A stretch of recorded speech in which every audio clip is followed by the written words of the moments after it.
មែនដើម្បីមកពេលភ្នំផ្លែទេសភាពមែននេះទីតាំងមកកន្លែងស្អាតមែនដូចរៀងផ្សិត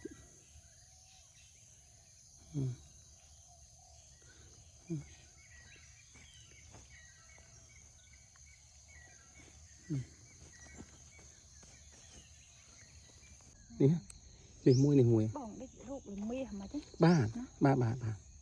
រូបនេះតិចបាទធម្មជាតិព្រៃភ្នំចេះ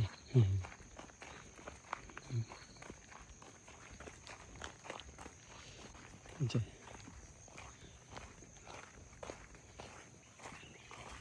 ឃើញក្នុងនេះគាត់ថតមកតារូបចេះរូបថ្មរូបអីផ្ទាំងថ្មឬផ្លែកតែយើងមិនដែលស្គាល់ឃើញតែអង្គឃើញកន្លែងរូបគ្រប់ដឹងហើយកន្លែងណាអត់ដឹងគ្រប់ទៅបងអត់ដឹង